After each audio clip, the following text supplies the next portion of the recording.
Good evening. This is Akashvani. I'm Renuka with the world news.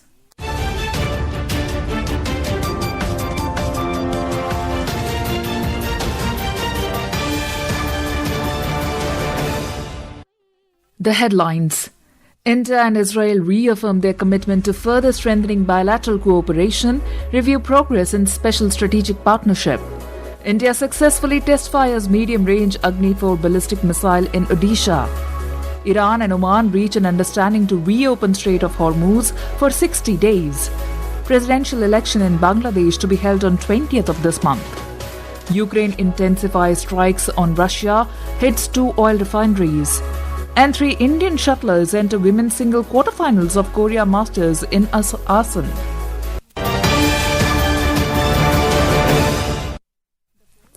Prime Minister Narendra Modi and his Israeli counterpart Benjamin Netanyahu today reviewed sustained progress in India-Israel Special Strategic Partnership and reaffirmed their commitment to further strengthening the bilateral cooperation across various sectors for the mutual benefit of the two countries. Mr. Modi received a telephone call from Mr. Netanyahu today. Both leaders also exchanged views on the recent developments in West Asia. India today successfully test-fired the medium-range ballistic missile Agni-4 from the integrated test range at Chandipur in Odisha. The Defence Ministry said the launch validated all operational and technical parameters of the missile. The ministry added that the successful launch marks another milestone in strengthening the country's strategic deterrence capabilities. Iran and Oman have reached an understanding to reopen the Strait of Hormuz for 60 days. According to the local media reports, the agreement, which still needs approval by Iran's Supreme National Security Council and could be announced within days, aims to resume navigation in the waterway. Vessels entering the strait will use a route close to Iran, while those leaving will take one close to Oman. According to sources, no transit fee or service charges will be imposed and regional parties may participate in demining and technical procedures. Following the agreement's approval, the United States and Iran will return to their Peace Memorandum of Understanding MOU and working in proposal on reopening and safe navigation of commercial shipping through the strait. Israeli military has said that 2 of its soldiers were killed and 4 others injured in an explosion during a security operation in southern Lebanon.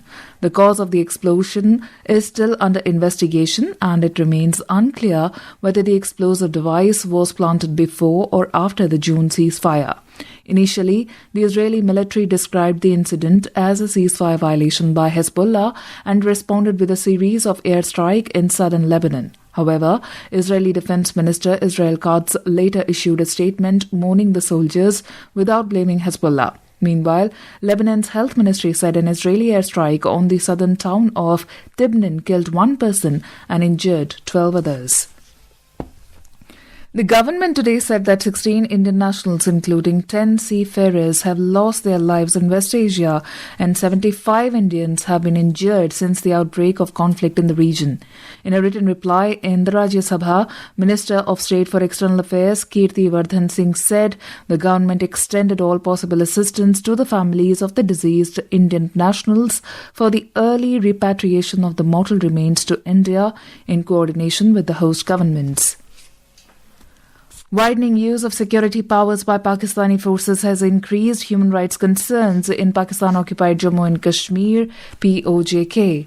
Over the past decade, the Office of the United Nations High Commissioner for Human Rights and several other international organizations have repeatedly raised concerns over enforced disappearances, excessive use of force, restrictions on freedom of expression, and lack of accountability in the occupied territory.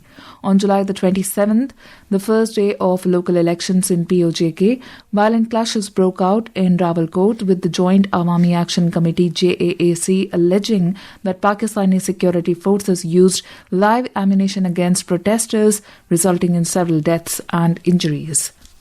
This is Akashvani. You are listening to World News. We bring you the top international news and updates from around the globe.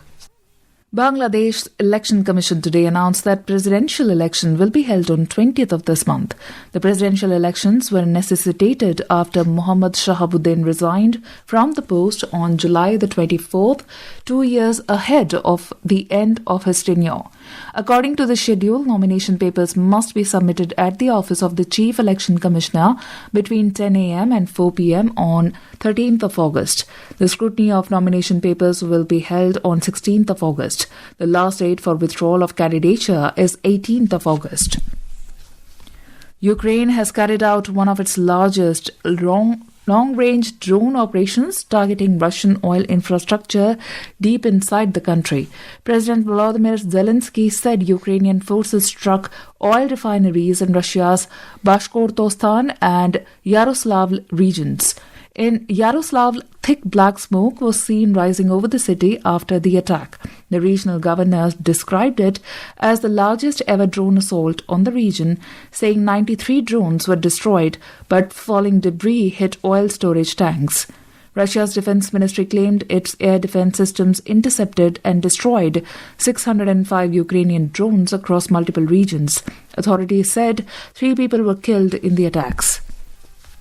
India and Russia reaffirmed their commitment to enhance mutual trust and advance defense, industrial and technological cooperation during the ongoing 5th India-Russia Army Land System Subgroup ALSSG meeting being held in New Delhi.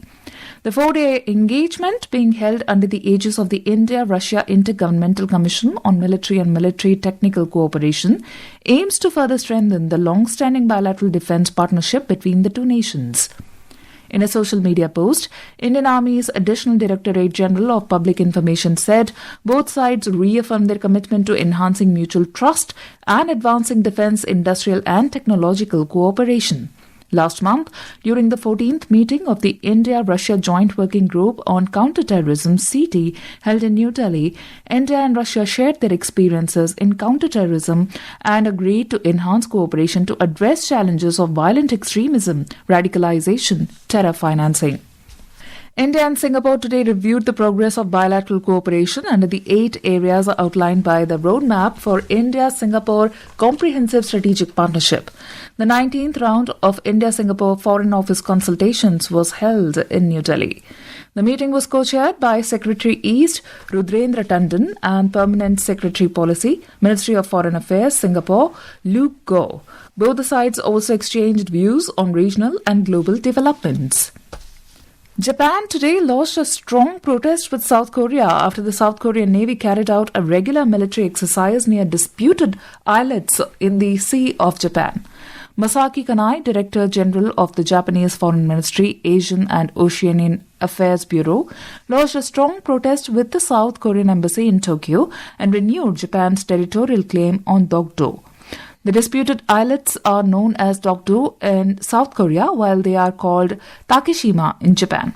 On Thursday, the South Korean Navy carried out defense drills near the country's islets of Dokdo, the first such exercise in 2026. In badminton, India's Tanvi Sharma, Ashmita Chaliha and Rakshita Ramraj have progressed to the women's singles quarterfinals at the Korea Masters in Asan.